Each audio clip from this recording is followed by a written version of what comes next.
بسم الله الرحمن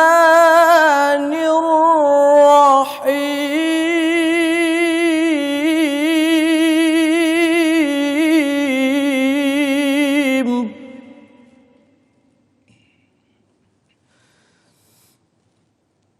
إن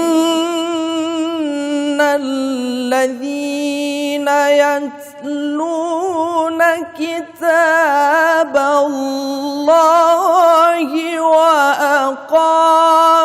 الصلاة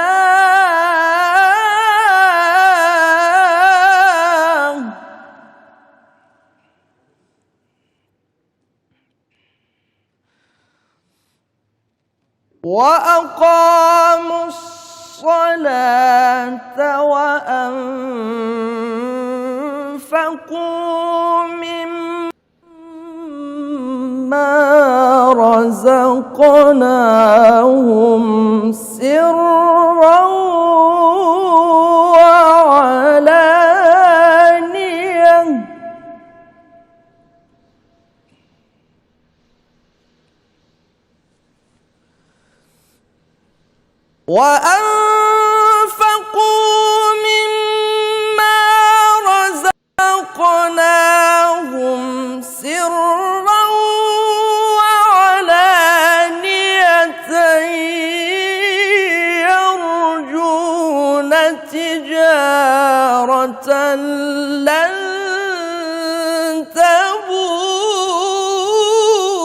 تبور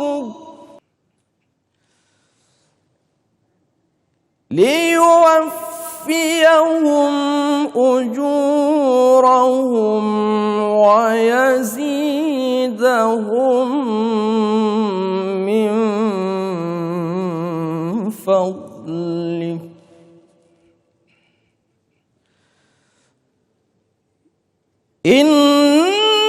إنه غفور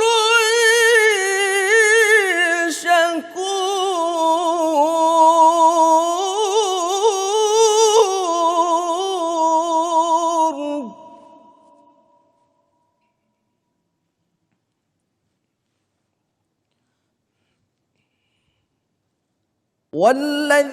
والذي أوحينا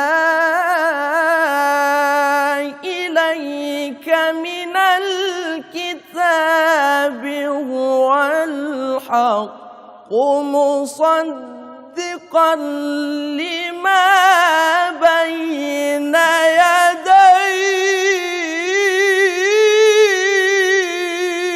يديه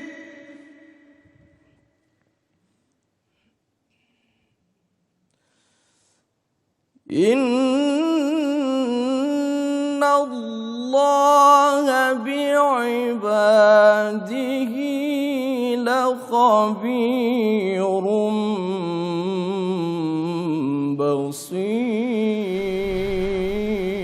بصير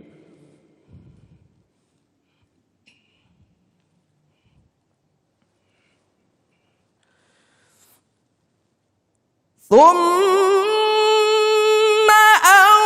أورثنا الكتاب الذين اصطفينا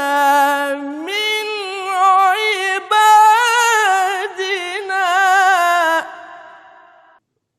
فمنهم